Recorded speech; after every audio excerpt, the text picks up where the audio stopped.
Hello my dear friends, जय हिंद, जय भारत। आशा करते हैं आप सभी बेहतर तरीके से अपनी लाइफ को एंजॉय कर रहे होंगे और अपनी पढ़ाई को गियर अप कर रहे होंगे। ठंड का मौसम है, सेहत का भी ध्यान रखिए और एज वेल एज पढ़ाई का भी ध्यान रखें। ठीक है, तो आज हम एक प्रेजेंट टेंस को ही कंटिन्यू करते हैं। प्रेजेंट टेंस में जैसे मैंने आपको रूल्स बताए थे, प्रेजेंट टेंस की सारे जो बाल गोपाल थे उनके क्या क्या पहचान होती थी, लास्ट वीडियोस में मैंने आपको बताए थे। उसके बाद मैंने उनके बारे में रूल्स भी बताए थे। अब हम डिटेल उनमें थोड़ा उनको एग्जाम्पल्स के साथ पढ़ेंगे और इन्जॉय करेंगे। Watch it. तो सबसे पहले हम प्रेजेंट इंडेफिनिट टेंस के एग्जाम्पल्स लेते हैं, जिससे कि आप और एग्जाम्पल्स के साथ ही रूल्स को हम रेगुलेट करेंगे, समझेंगे, जिससे कि आप बेहतर तरीके से समझ पाएँ। आइए एग्जाम्पल्स लेते हैं। जैसे तुम पढ़ाई करते हो।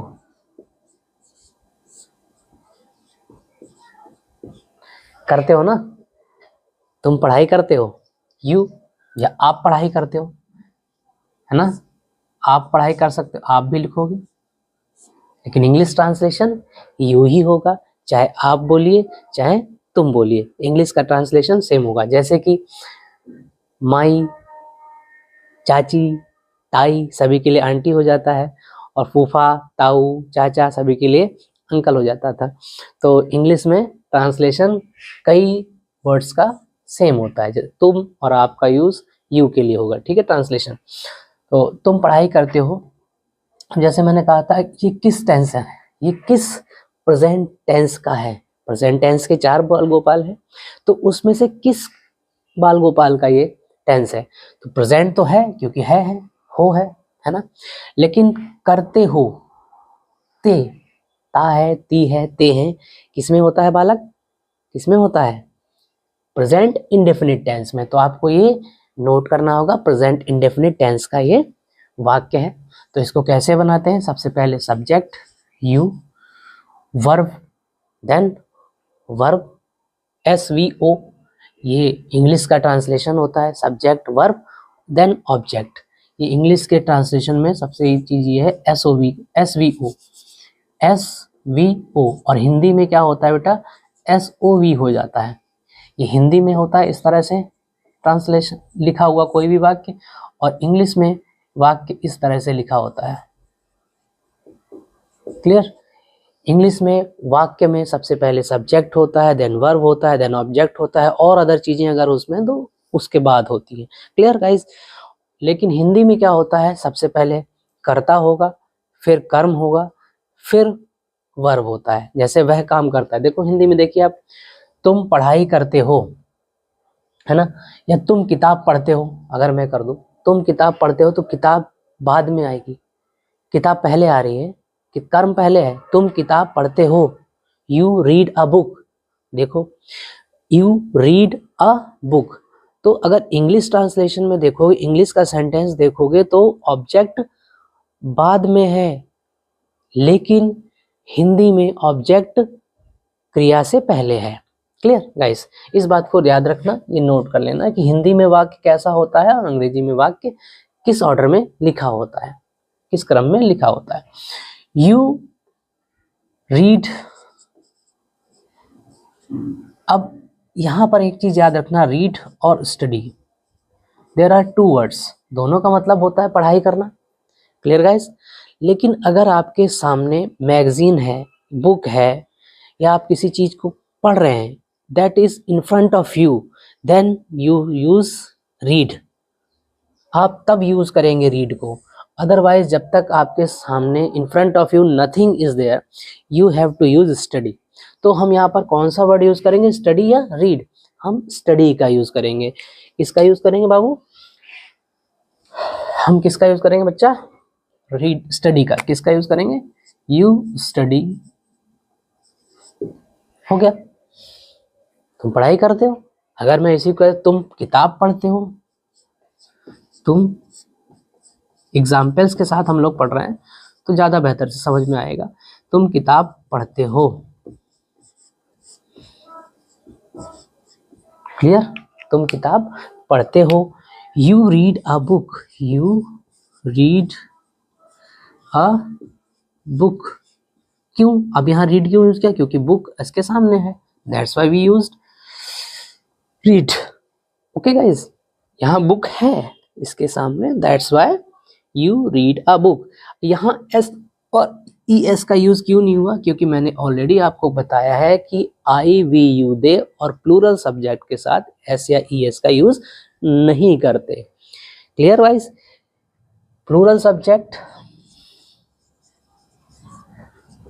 और आई वी यू दे के साथ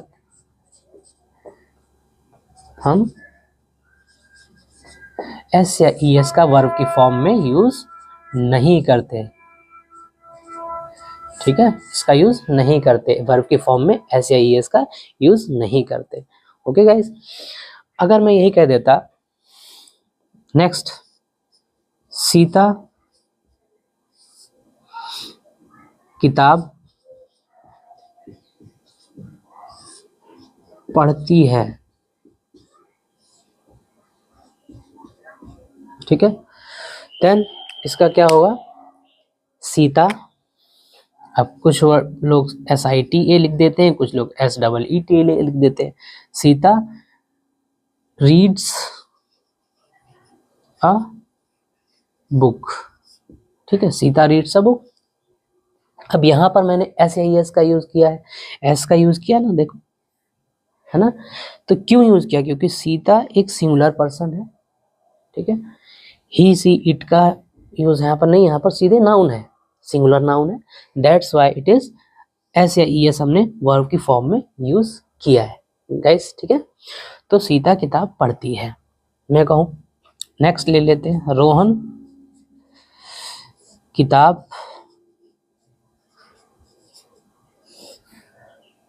किताब नहीं पढ़ता है, रोहन किताब नहीं पढ़ता है।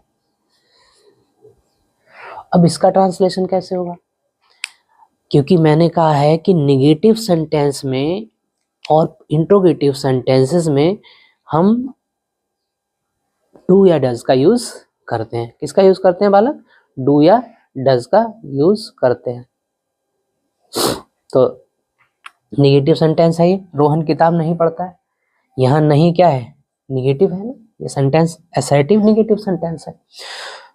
तो रोहन किताब नहीं पढ़ता है, तो सबसे पहले रोहन, एज पर रूल, सबसे पहले सब्जेक्ट, नेक्स्ट टू या डज का यूज, तो यहाँ पर डज का यूज होगा क्योंकि रोहन एक सिंगुलर है, तो डज का यूज कर लिया, रोहन डज, फिर नॉट, देन ऑब्जेक्ट। यस, क्या होगा बताइए? ऑब्जेक्ट आएगा कि वर्ब आएगा? अकॉर्डिंग टू दिस इंग्लिश में वर्ब पहले आता है ना, वर्ब पढ़ता है। अब इसमें एस या ई एस का यूज नहीं करेंगे रीड में, क्योंकि already I have use do में हम ई एस का यूज कर चुके हैं। क्लियर है? तो does not read a book. Clear? तो इस तरह से हम देखते हैं कि प्रेजेंट इंडेफिनिट टेंस के ट्रांसलेशन होते हैं। अब इंट्रोगेटिव भी बात देख लेते हैं एक टाइम। इंट्रोगेटिव दो तरह के होते हैं, एक जिसमें वाक्य के शुरुआत में प्रश्नवाचक शब्द होता है और दूसरा वाक्य के बीच में कहीं पर प्रश्नवाचक वाक्य होता है। तो उन दोनों को ही हम यहाँ पर समझेंगे। जैसे रोशनी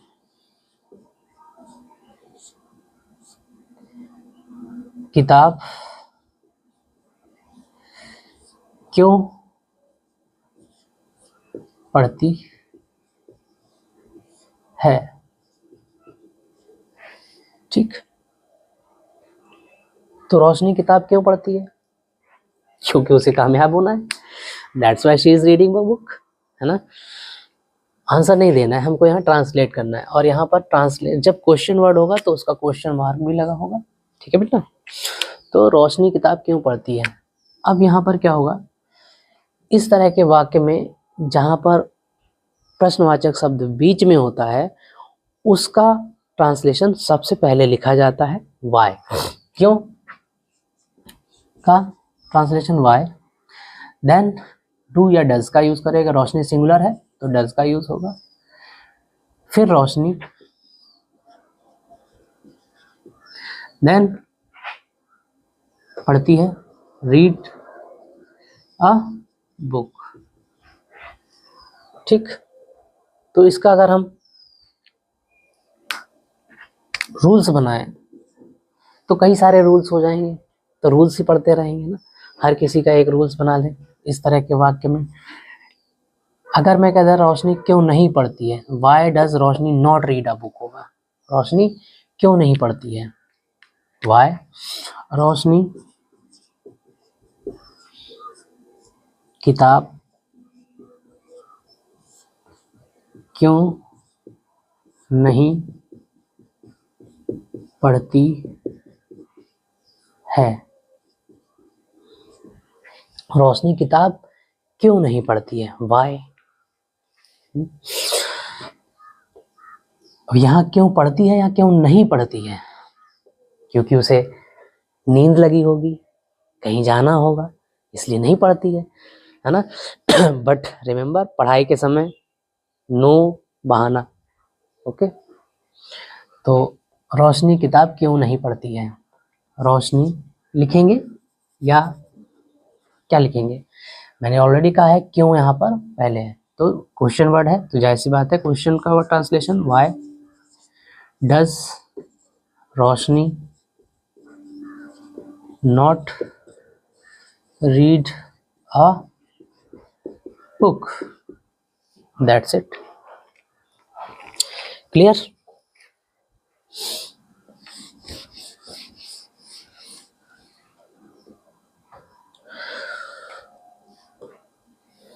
ओके, अब क्या रोशनी किताब पढ़ती है,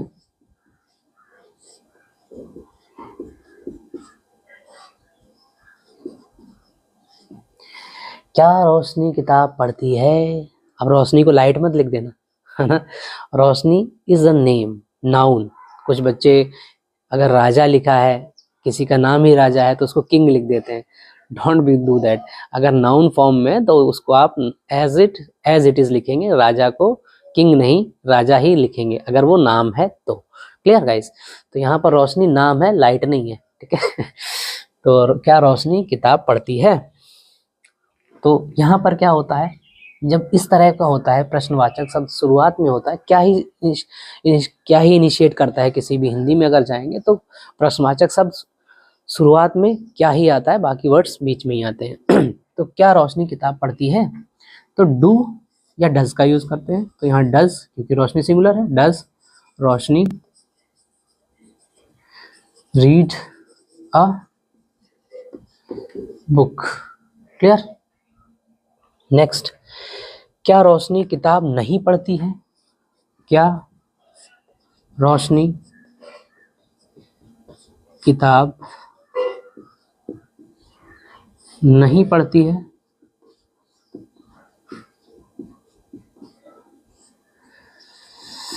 बाहर के शोर को न सुनिए, अंदर के शोर को सुनिए। अंदर का जो शोर है वही आपको कामयाबी दिलाएगा, उसी को आपको शांत करना है।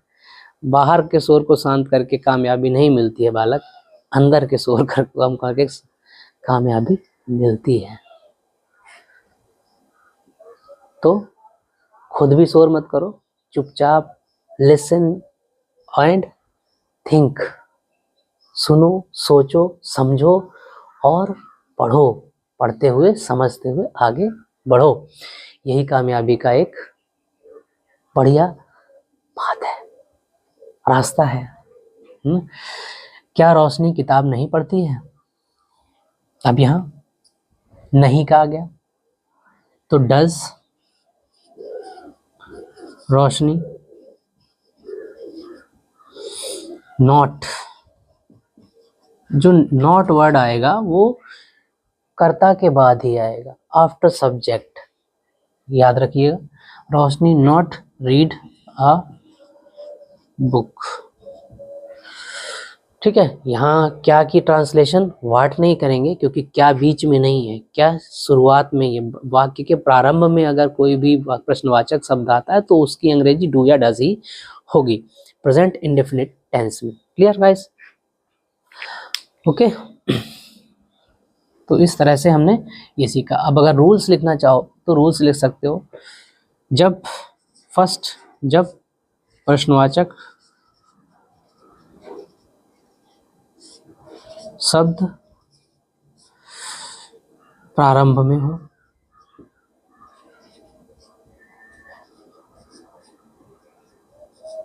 when the question word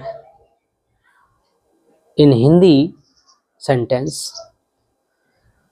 in the starting point, we use what? We use do or does. Rules के अकॉर्डिंग क्या होगा? Do, does plus subject plus, अगर नॉट निगेटिव है तो नॉट लगा लेंगे, अगर नहीं है यहाँ नॉट का यूज करेंगे, अगर नहीं है तो नॉट स्किप करके हम सीधे वर्ब पर पहुंचेंगे। वर्ब की कौन सी फॉर्म होगी? वर्ब की फर्स्ट फॉर्म होगी, देन ऑब्जेक्ट। और भी अगर कुछ चीजें होती तो उसका ऑब्जेक्ट के बाद ही होगी। As I already told you, जो कुछ भी होगा वो बाद में होगा। Clear? Next, just a minute. तो जब प्रश्नवाचक शब्द प्रारंभ में होगा तो ये थ्योरी, जब प्रश्नवाचक शब्द बीच में होगा तब क्या होगा? जब प्रश्नवाचक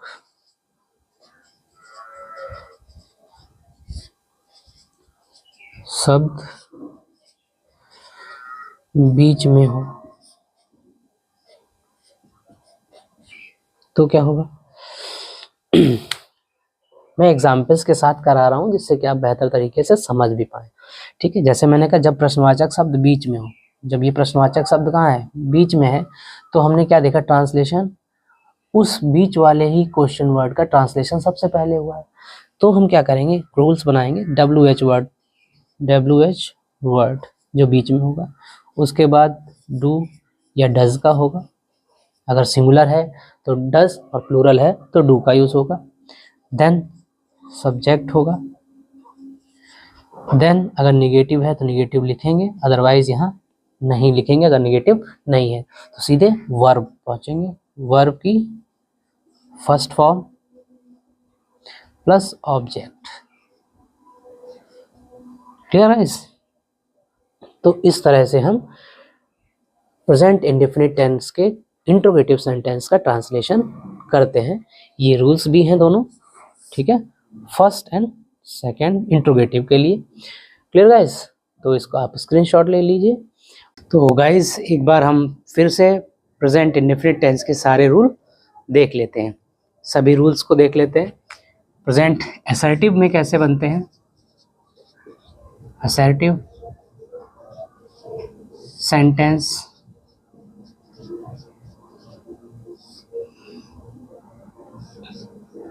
जब पॉजिटिव हो, पॉजिटिव, विवाह कदी दिल ले गई कुड़ी, शादी है, समारोह है, एंजॉय कर रहे हैं, but we have to study here. Okay, positive sentences जैसे राहुल किताब पढ़ता है,